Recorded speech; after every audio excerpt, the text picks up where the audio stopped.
Od kilku tygodni opowiadałem tutaj na tym kanale o wystawie poświęconej historii sprzątania z perspektywy odkurzacza prezentowanej w Muzeum Nowoczesności w Olsztynie i dzisiaj, nareszcie kilka dni przed finisażem tej wystawy, mamy okazję ją zwiedzić i to mamy okazję zwiedzić tę wystawę z jej autorem, kuratorem i kierownikiem Muzeum Nowoczesności w Olsztynie, panem Jackiem Moczulskim. Bardzo dziękuję, że zgodził się pan oprowadzić nas dzisiaj po tej wystawie. To ja bardzo dziękuję, przede wszystkim dlatego, że nie do końca jest prawdą, że autorem, ponieważ tutaj pan Marcin bardzo duży wkład włożył, nie tylko jeśli chodzi o odkurzacze z jego kolekcji, ale też o wiele pomysłów, które zostało tutaj wykorzystane. Kilka odkurzaczy, które znane są z tego kanału, rzeczywiście będzie można tutaj w ramach tej wystawy zobaczyć, ale także wiele cennych, unikalnych rzeczy, których jeszcze na tym kanale nie widzieliście.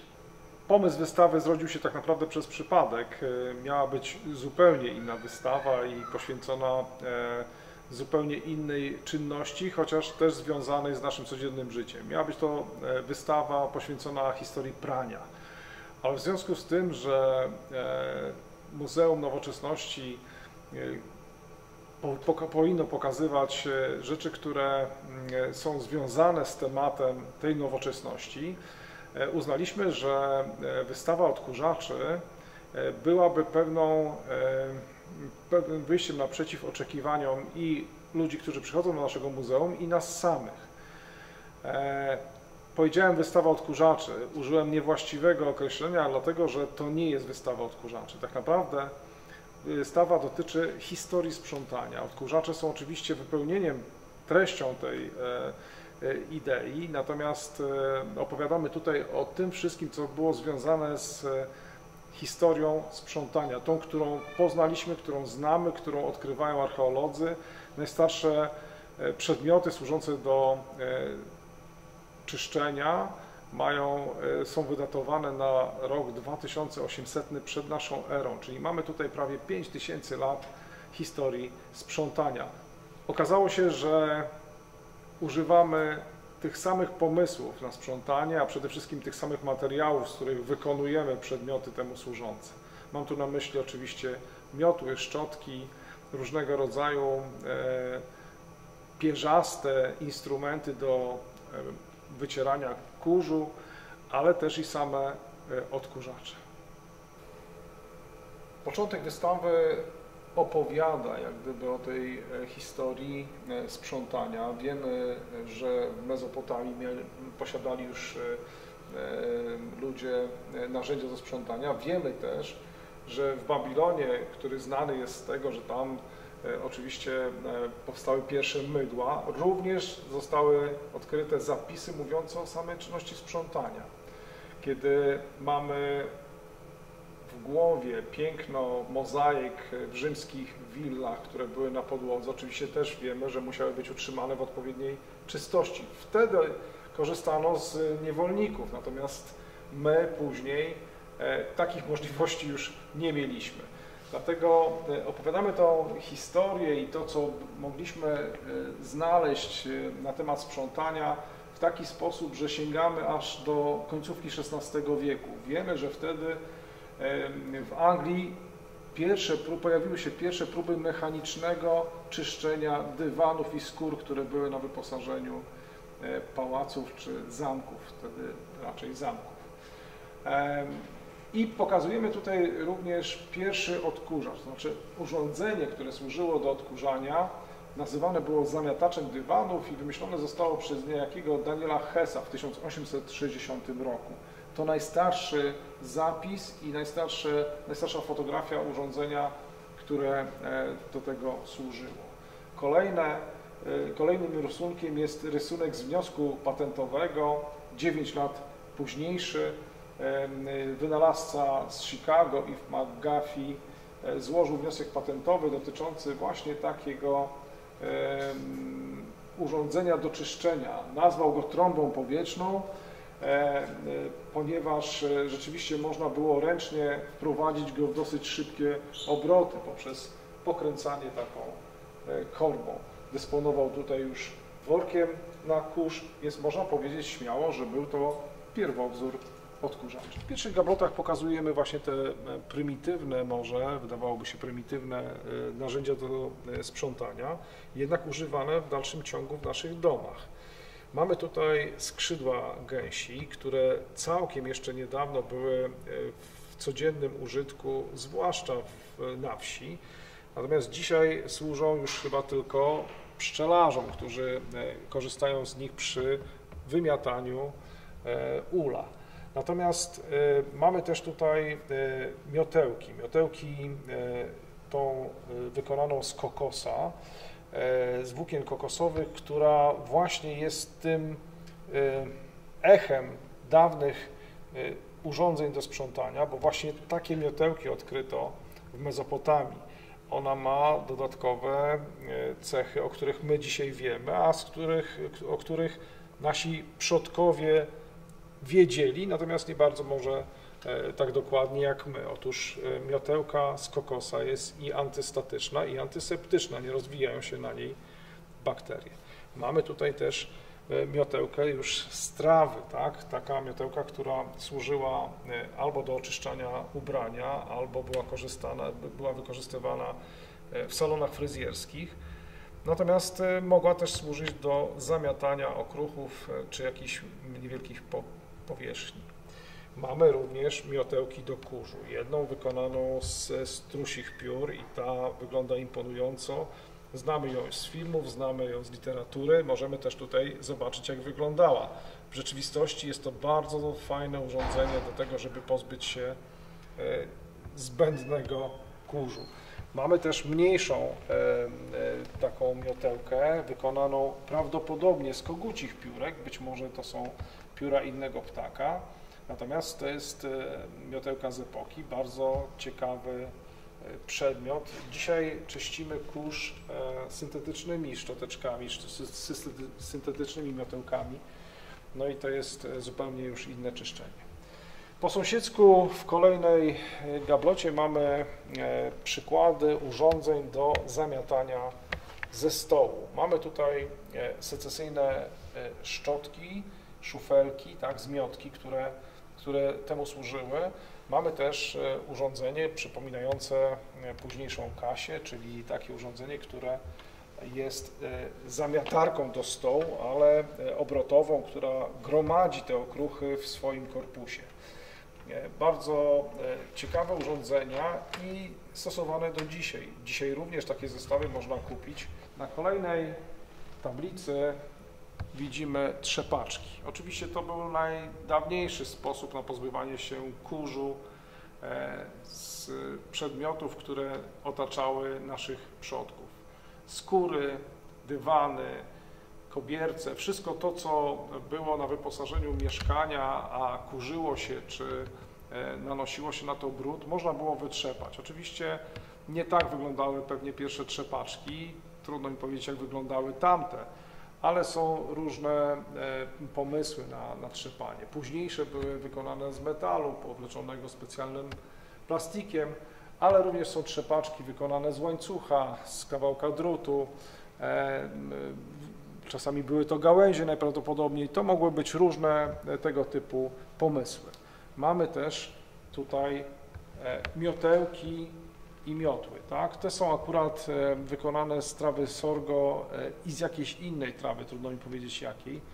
Natomiast to są te najprostsze narzędzia, które służyły do zamiatania i odkurzania, bo kiedyś kurz z dywanów również poprzez zamiatanie usuwano, nie tylko przez trzepanie, ale też zamiatanie.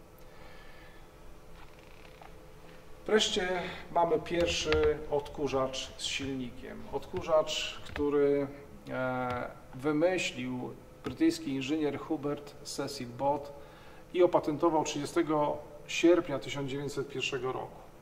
Otóż było to w efekcie jego wizyty na pokazowym odkurzaniu wagonów kolejowych. Cecil Bott poszedł zobaczyć, jak wygląda to odkurzanie i bardzo się zdziwił. Odkurzanie polegało na tym, że otwierano wszystkie okna w wagonie, otwierano drzwi, wchodził do środka człowiek ubrany w kombinezon z okryciem twarzy i odkurzanie polegało na wydmuchiwaniu kurzu z siedzeń, z tapicerowanych siedzeń w pociągu. Kiedy zakończono pokaz, z opisu wiemy, że Bot bardzo sceptycznie wyraził się na temat tego odkurzania i na dowód tego, że jest ono nieskuteczne, usiadł na jednym z tych wyczyszczonych foteli, przyłożył do oparcia chusteczkę do nosa, zaciągnął się i okazało się, że ona była dalej brudna. Jego pomysłem na odkurzanie było odwrócenie tego procesu, czyli zasysanie kurzu. Odkurzacz skonstruowany przez niego był bardzo dużych rozmiarów, rozmiaru dyliżansu. Miał 6 do 8 węży, takich, które były podłączone do zbiornika na kurz i silnik napędzany ropą. Kiedy podjeżdżał pod budynek, do 6 pomieszczeń przez okna wprowadzano te węże, uruchamiał silnik i rzeczywiście zasysały bardzo mocno kurz. Można było odkurzać w 6 pomieszczeniach naraz. Natomiast bardzo dużą niedogodnością był ogromny hałas, który temu towarzyszył. Jednak duże rozmiary odkurzacza, pusty zbiornik, silnik w pobliżu na pewno nie były komfortowym odkurzaniem. Z opisu wiemy, że bardzo głośno, praktycznie kilka przecznic słyszało, że ktoś używa takiego właśnie wynalazku. Dosyć szybko opracował model z silnikiem elektrycznym, jednak niewiele zmieniło się, jeżeli chodzi o ten hałas, natomiast możliwości tego elektrycznego odkurzacza były już trochę mniejsze. Mamy tutaj przykład bardzo nowatorskiego wynalazku jak na tamte czasy. Małżeństwo Bissell w Stanach Zjednoczonych opatentowało zamiatarkę do dywanów. Ta zamiatarka była skonstruowana w ten sposób, że obrotowa szczotka znajdująca się pod spodem, 2 zbiorniki po obu stronach korpusu i 4 koła, które napędzały tą szczotkę w prawą albo w lewą stronę, powodowały to, że rzeczywiście następował efekt odkurzania, zwłaszcza grubszych fragmentów kurzu, zanieczyszczeń, piasku, tak? Wszystko to można było zbierać taką zamiatarką do dywanu. Było to urządzenie naprawdę bardzo popularne i bardzo dobre. Takie urządzenia zresztą do dzisiaj są produkowane, oczywiście już nie w wersji drewnianej, dużo mniejsze i lżejsze, natomiast stale są w sprzedaży i można w dalszym ciągu je kupować. W Polsce pojawiły się pod koniec lat 70., na początku 80. Pierwsze urządzenia miały nazwę Kasia i kolejne wcielenia tych Kaś były produkowane właściwie w niezmienionej formie, tylko czasami ten design się zmieniał przez wiele, wiele lat. To urządzenie tak naprawdę zapoczątkowało erę odkurzaczy elektrycznych. Otóż w jednym z domów towarowych w Cannon w stanie Ohio pracował niejaki James Murray Spangler. Był to dozorca, do którego obowiązków należało m.in. odkurzanie wykładzin i dywanów, które się znajdowały w tym domu towarowym. Po każdym takim odkurzaniu Spangler miał atak kaszlu. Był chory na astmę i bardzo szybko skojarzył sobie oczywiście, że te napady kaszlu są bezpośrednio po zakończeniu przez niego albo jeszcze w trakcie odkurzania. Był też amatorem wynalazcą, który miał już kilka ciekawych pomysłów, no i spróbował zrobić pierwsze urządzenie, które pochłaniało ten drobniejszy kurz, który nie zostawał w tych zbiornikach pod spodem. Otóż zamontował do takiego właśnie urządzenia worek skórzany z mydłem, to mydło było namoczone, dodatkowo poszewkę na poduszkę i rurę, do której zamontował wiatraczek. Otóż Okazało się, że jest to urządzenie na tyle skuteczne, że przestał mieć te napady kaszlu, czyli zasysało pył, który wydostawał się z tej zamiatarki. Opatentował swój wynalazek i jeden z pierwszych odkurzaczy wysłał swojej kuzynce. Kuzynka była żoną niejakiego Hoovera, który właśnie wtedy rozglądał się, w co zainwestować pieniądze, które zgromadził. Uznał, że jest to doskonały pomysł na to, żeby rozwinąć biznes odkurzaczy. W 1908 roku odkupił patent od Spenglera, zatrudnił go jako głównego inżyniera. Po niewielkich przeróbkach powstały pierwsze pionowe odkurzacze marki Hoover. W Europie odpowiednikiem Hoovera stały się odkurzacze marki AEG Vampyr. Bardzo dobre odkurzacze, w wielu miejscach promowane i w wielu miejscach używane. Zachowało się sporo świadectw i zdjęć o korzystaniu z tych odkurzaczy. I to jest przykład oczywiście na to, że te pierwsze pomysły były bardzo trwałe i bardzo długo były realizowane. Takie odkurzacze pionowe są do dzisiaj produkowane, oczywiście trochę w zmienionej formie, natomiast sama koncepcja odkurzacza pionowego pozostała bez zmian. Ale po sąsiedzku stoją odkurzacze, które nie wymagały prądu elektrycznego. My mówimy tutaj o elektryczności i pokazujemy odkurzacze elektryczne, zapominając o tym, że w wielu domach nie było jeszcze tej elektryczności, a niektóre polskie wsie zostały zelektryfikowane dopiero na początku lat 70. Mamy więc tutaj przykłady urządzeń, którymi się posługiwano, żeby mieć namiastkę odkurzacza elektrycznego i mieć urządzenie, które również z tym kurzem walczy. Pierwsza to jest pneumatyczna miotła Reevesa z 1913 roku. Urządzenie, które służyło do odkurzania mebli tapicerowanych i działało na zasadzie odwróconej pompki do pompowania. Tak? Zbiornik na kurz, w którym znajduje się materiałowy worek, jest w tej części korpusu, ssawka i oczywiście druga część, w której jest tłok. Ten tłok powodował to podciśnienie, oczywiście bardzo słabe, tak? Natomiast na tyle mocne, że rzeczywiście wciągało kurz i ten worek się wypełniał. Tutaj musimy pamiętać o tym, że meble tapicerowane nie dało się niczym innym tak naprawdę skutecznie odkurzyć, a w tamtych czasach były zwłaszcza tapicerowane meble.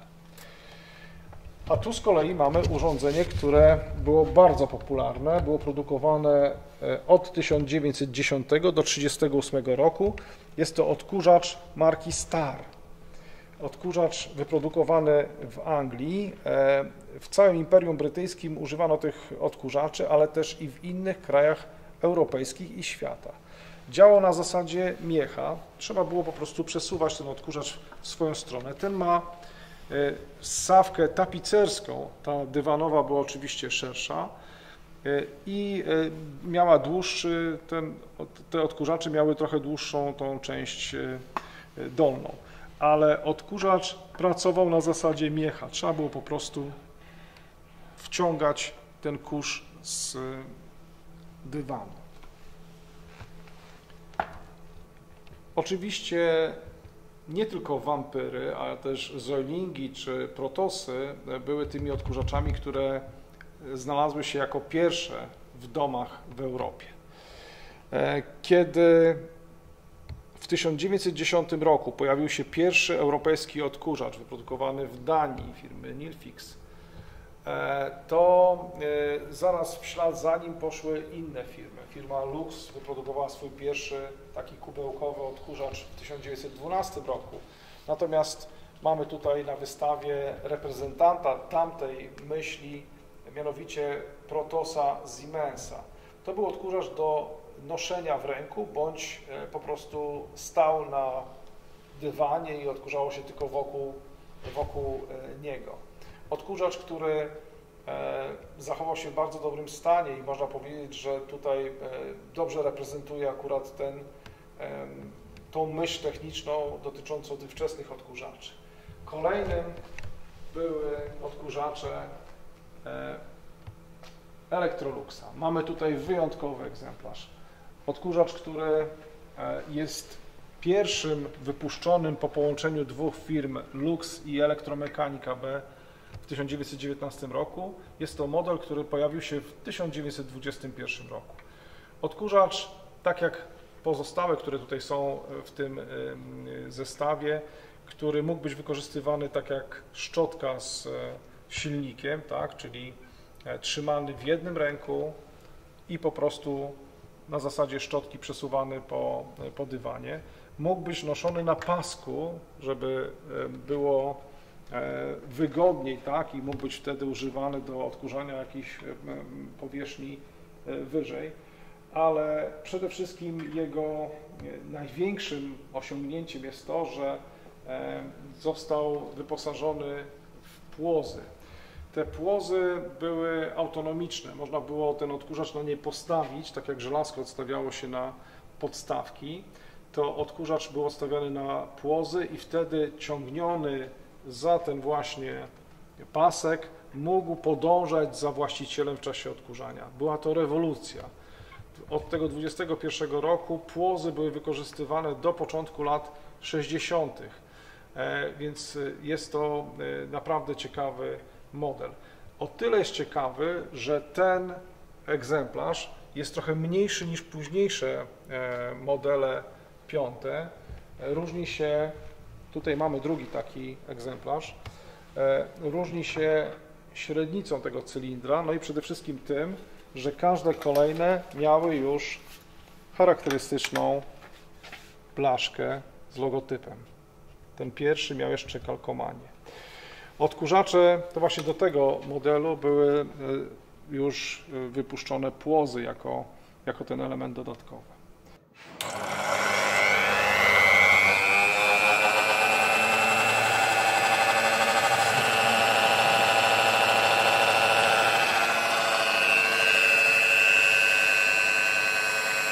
Przedwojenne odkurzacze bardzo często były przechowywane w skrzyniach. Te skrzynie stanowiły ich opakowanie, jednocześnie zabezpieczały przed uszkodzeniem. Mamy tutaj cały zestaw przedwojennych odkurzaczy, od tych pierwszych Electroluxów na płozach, które tutaj widzimy, modeli 11, 12 czy Z25 tutaj z tym charakterystycznym dla tego modelu dodatkowym filtrem.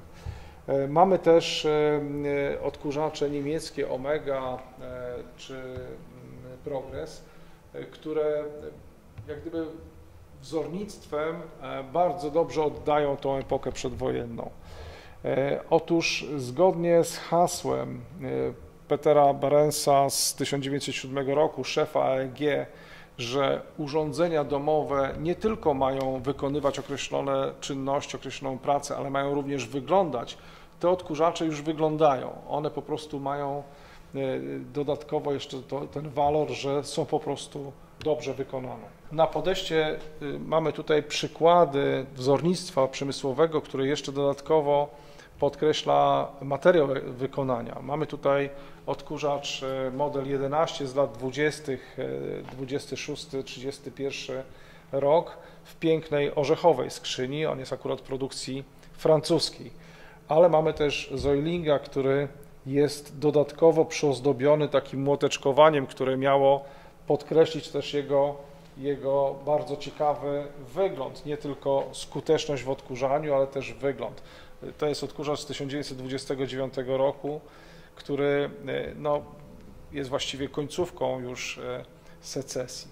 Ale proszę spojrzeć na tego Electroluxa z tyłu. To jest model, model Z36, produkowany w latach 42-45 w Szwecji, który jest bardzo ładnym odkurzaczem z czasów wojny. Tutaj należy podkreślić, że w krajach, których wojna nie dotyczyła tak mocno jak nas i tą część Europy, życie toczyło się dalej i te odkurzacze produkowano na potrzeby gospodarstw domowych i produkowano je po prostu w bardzo ładnym designie. W tej części wystawy pokazujemy wzornictwo przemysłowe lat 40., 50., 60. i nawet 70. Powinienem zacząć od tego Hoovera, który stoi tutaj z boku, chociaż nie jest najstarszym odkurzaczem, ale jest kontynuacją pomysłu na pionowe odkurzacze, te pierwsze, o których już wcześniej mówiliśmy. Natomiast te wszystkie pozostałe mamy tutaj bardzo duży wybór i tych odkurzaczy, które są wzorowane jeszcze na przedwojennych, jak te radzieckie stojące Rakietę i Czajkę, czy już powojennych, jak na przykład ten bardzo ładny model Electroluxa, który ma taką wężową skórkę z 1946 roku, egzemplarz bardzo ciekawy. Z tyłu ten sam model, tylko już jest z końcówki lat 50. Bardzo długo produkowano niektóre modele, które się sprawdzały na rynku i które warto było dalej produkować. Mamy bardzo ładnego czechosłowackiego Jupitera, który jest też sam w sobie bardzo ciekawym pomysłem designerskim. No i Electroluxa, tutaj najbliżej nas stojącego, pomarańczowego, jest to Electrolux z 1975 roku, który można byłoby nazwać, że jest pierwszym odkurzaczem, który wygląda, odkurza i zaczyna myśleć za właściciela, czyli można byłoby powiedzieć może, że nie jest smart, natomiast myśli za nas, ponieważ ten odkurzacz był wyposażony w taką funkcję, jeśli właściciel zapomniałby po wytrzepaniu worka włożyć go z powrotem do tego odkurzacza, ten odkurzacz wyłączał się automatycznie, chroniąc w ten sposób silnik. Dalej mamy przykłady takiego naprawdę bardzo już zaawansowanego designu. Ten pierwszy odkurzacz, model, ten Holland Electro, jest naprawdę wyjątkowo ładnym odkurzaczem. Proszę zobaczyć, jak wygląda rączka w tym odkurzaczu, jak jest pięknie zaprojektowany i pięknie wykonany. Obok niemiecki Miele, który wcale mu mocno nie ustępuje. Więc tu mamy dowód na to, że te odkurzacze naprawdę miały wtedy swój dobry czas, jeśli chodzi o ich projektowanie. Ozdobą tej kolekcji jest odkurzacz firmy Miele, który mamy w stanie idealnym. Nigdy nie był używany najprawdopodobniej, ma jeszcze przyczepioną kartkę sklepową, jest odkurzaczem wyjątkowo starannie wykonanym i też nawiązującym do tego pomysłu z lat 20., czyli takiej odkurzającej szczotki. Wykonane detale tego odkurzacza, mówię tutaj o akcesoriach, gdzie szczotka drewniana jest przyozdobiona tak, jakby była szczotką do włosów, a nie do podłogi, no mówi wiele o zamyśle projektanta i autora. Bardzo ciekawy egzemplarz, który zwiedzający chętnie oglądają i zachwycają się do dzisiaj jego pięknym designem.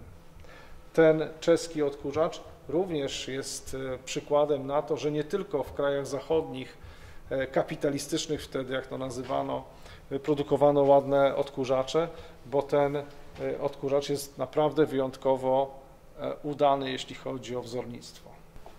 Tu mamy już przykłady odkurzaczy tapicerskich, które służyły do czyszczenia tapicerki, w tym samochodowej również. Odkurzacz amerykański marki Hoover i odkurzacz Vampyret AEG. To są modele, ten akurat jest z lat 60., Hoover jest przełom 60., 70., ale to jest ten kierunek, w którym również wzornictwo odkurzaczy podążało. Zaraz po sąsiedzku mamy radzieckie szczotki tapicerskie, tak można byłoby powiedzieć, od lat 60., czy tutaj to mamy Wierterok 1, 2 i 3. Ten 3 już z plastiku z 71 roku. Pewna konsekwencja, jeśli chodzi o design, tutaj jest widoczna, natomiast zmieniały się materiały wykonania tych odkurzaczy. Bardzo ciekawym odkurzaczem jest ten amerykański odkurzacz samochodowy z 1968 roku. Odkurzacz Cambric jest odkurzaczem, który łączy aż 3 funkcje. Jest odkurzaczem, z drugiej strony jest rozmrażaczem szyb i dodatkowo jeszcze jest latarką, czyli w sytuacji, kiedy musiałby być zastosowany nie jako odkurzacz, a jako urządzenie, które miałoby pomóc w uruchomieniu samochodu w sensie rozmrożenia szyb, czy jako latarka, jeśli byłby potrzebny akurat w takim charakterze, już miał te 3 funkcje zaprojektowane. Wygląda poza tym, jeśli chodzi o jego design, wygląda jak łódka, co na pudełku chyba jest najbardziej widoczne, bo prawie linia zanurzenia jest tutaj pokazana, ale to też jest ciekawy pomysł na to, żeby znaleźć nabywcę, tak? Można byłoby się zastanawiać, czy projektował to na pewno projektant odkurzaczy, czy być może jakiś modelarz, ale w każdym razie bardzo ciekawa forma tego odkurzacza przyciąga wzrok.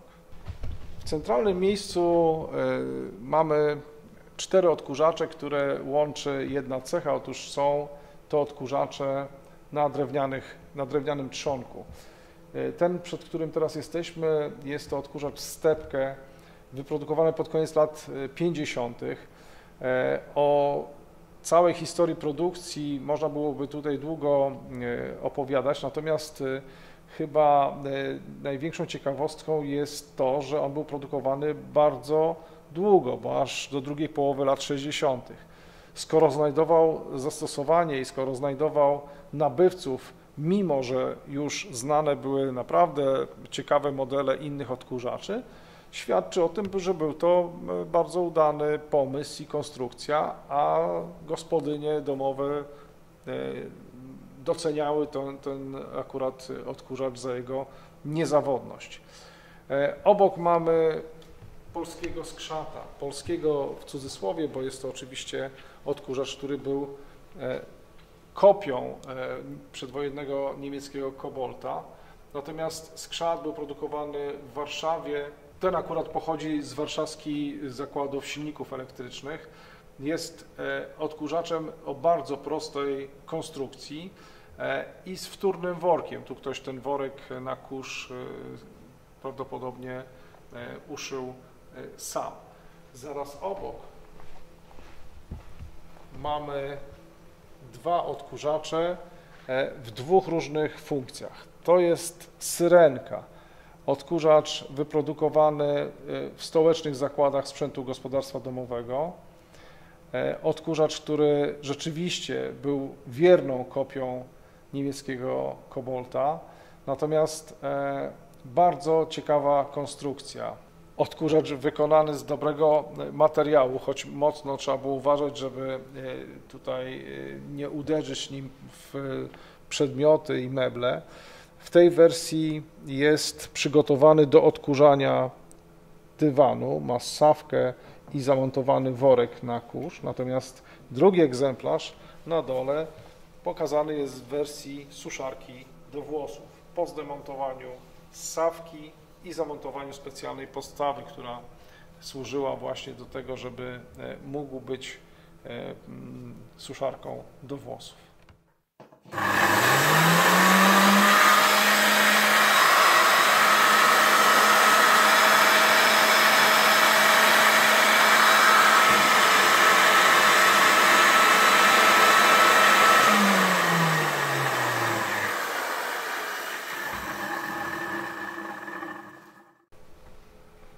Ostatni z odkurzaczy różni się tym, że tylko częściowo ma drewniany trzonek, natomiast jest to odkurzacz ręczny z przełomu lat 40. i 50. z niemieckiej fabryki Mausen Pfeiffer w Stuttgarcie w bardzo ciekawej formie, jeśli chodzi o design. W tej części zajmujemy się już polskimi odkurzaczami. Oczywiście od Alfy do Zelmera to umowny tytuł, chociaż na tej wystawie pokazujemy prawie wyłącznie odkurzacze z Rzeszowa. Pierwsze polskie odkurzacze w Rzeszowie powstały na początku lat 50.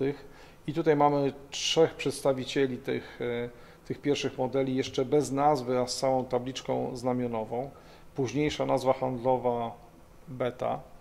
I tu mamy możliwość zobaczenia, jak blisko im do tych odkurzaczy, które już wcześniej widzieliśmy, niemieckich Omek czy Progressów.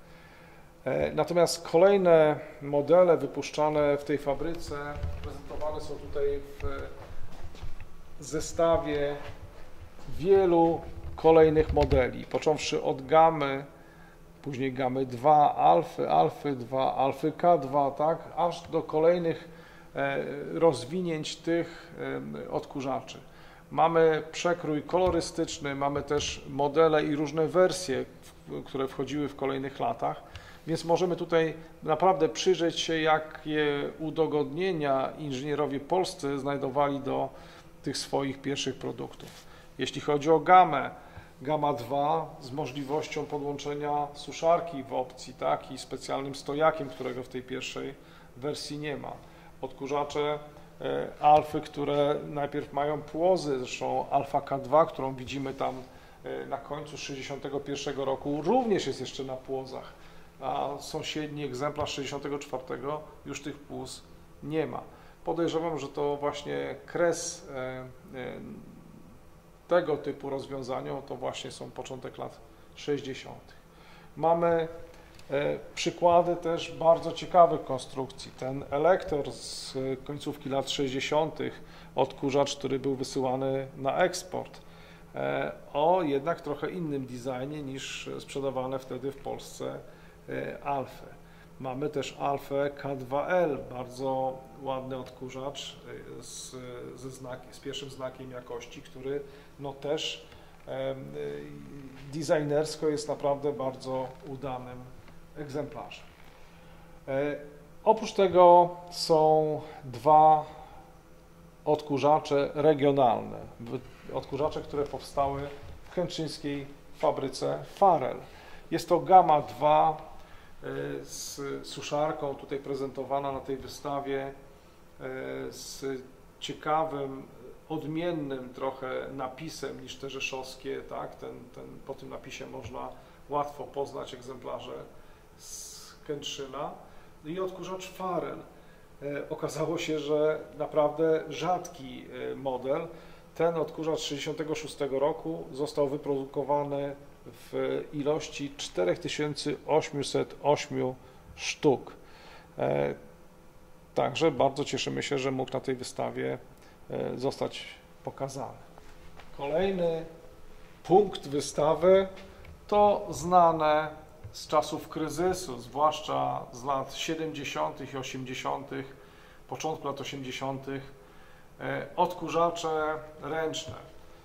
Kaśka, która jest pierwszym modelem, jaki został wypuszczony w ogóle na rynek, to model kultowy.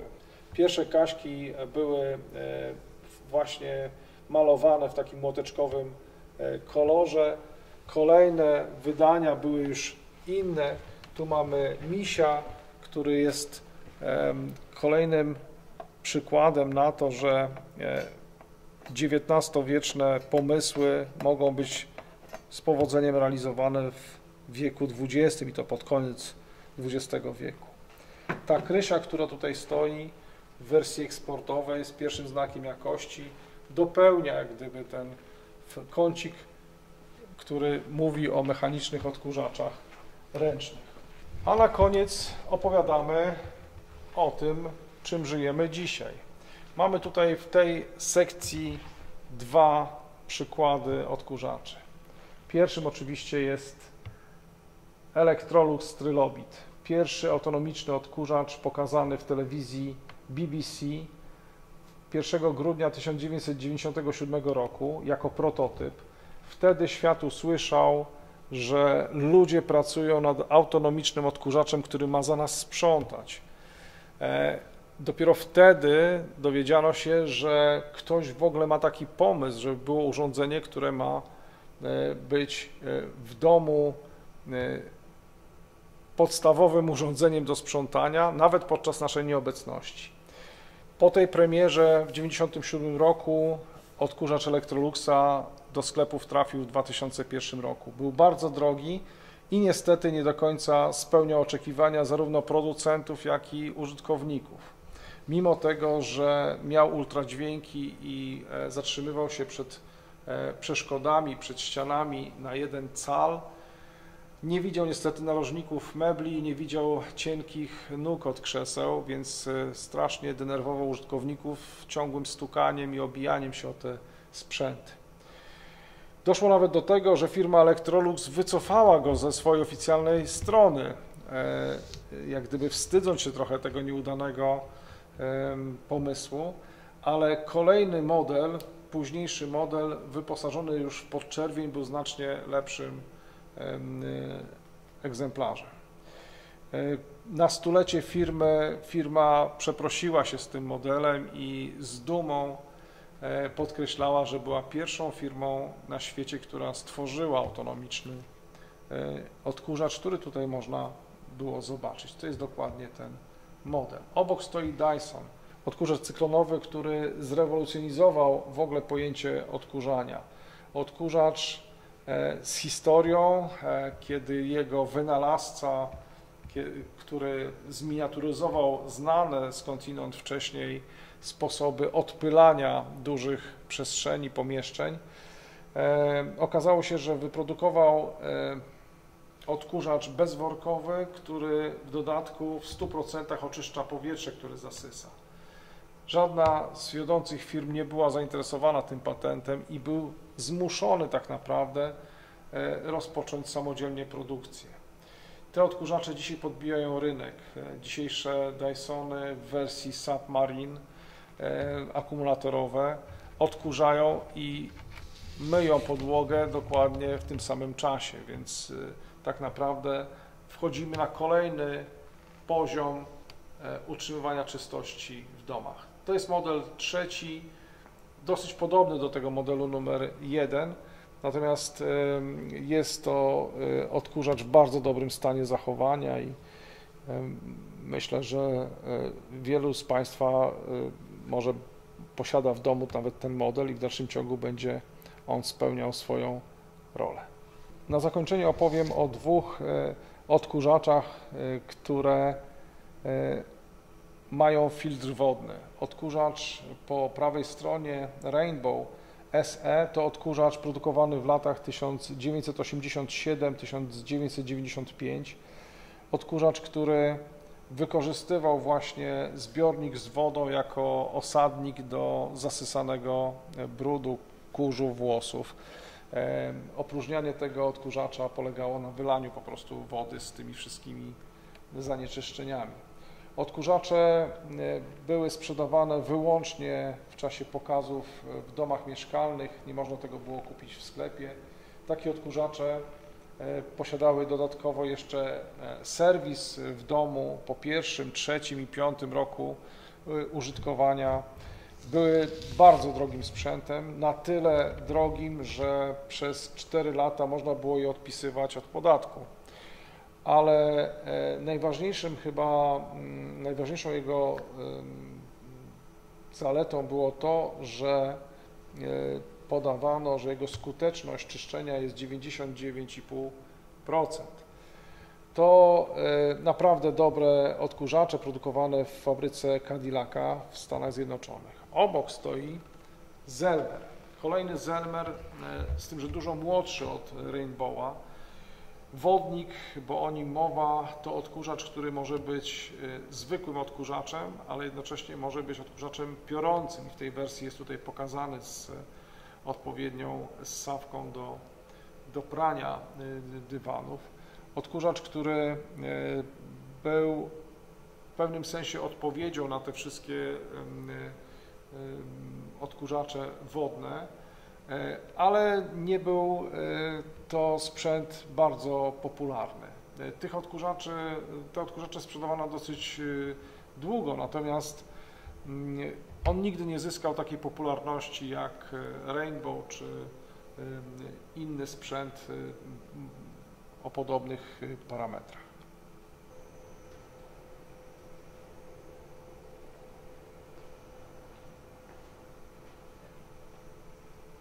Bardzo dziękuję za to wspólne oprowadzanie po wystawie o historii sprzątania z perspektywy odkurzaczy. Przypominam, po wystawie w Muzeum Nowoczesności w Olsztynie oprowadził nas pan Jacek Moczulski, kierownik Muzeum Nowoczesności, a jednocześnie autor i kurator tej wystawy. Bardzo panu jeszcze raz dziękuję za to wspólne zwiedzanie. A ja mam nadzieję, że każdy z was, każdy z widzów, każdy z państwa oglądających to nagranie znalazł tutaj coś ciekawego. Historia odkurzaczy jest tematem ogromnie obszernym. Można by opowiadać o tych i innych modelach jeszcze godzinami. Myślę, że na dzisiaj wystarczy, ale mam wielką nadzieję, że ta wystawa, czy historia tej wystawy nie zakończy się na Olsztyńskim Muzeum Nowoczesności i że ta wystawa o historii sprzątania, o różnych modelach odkurzaczy, o różnych przykładach wzornictwa stosowanych przy produkcji odkurzaczy będzie mogła być pokazana w innych placówkach zainteresowanych właśnie historią techniki, czy właśnie historią nowoczesności. Ja mam nadzieję, że jutrzejsza Noc Muzeów, bo akurat jesteśmy w przededniu Nocy Muzeów, dostarczy jeszcze dodatkowych wrażeń, dlatego że tutaj dzięki panu Marcinowi będziemy uruchamiali te sprzęty, nawet 100-letnie, więc czeka nas fajna przygoda i oczywiście mam nadzieję, że tych wszystkich, którzy nas odwiedzą, również nie zawiedziemy, jeśli chodzi o atrakcje. A tak czy inaczej, nawet po finisarzu tej wystawy do Olsztyńskiego Muzeum Nowoczesności w każdej chwili warto zajrzeć, zaglądajcie na stronę internetową, bo ja wiem tylko o kilku, a na pewno szykowanych jest tutaj mnóstwo różnych ciekawych atrakcji, wystaw i tematów, które na pewno was zainteresują. Zapraszamy. Zapraszamy.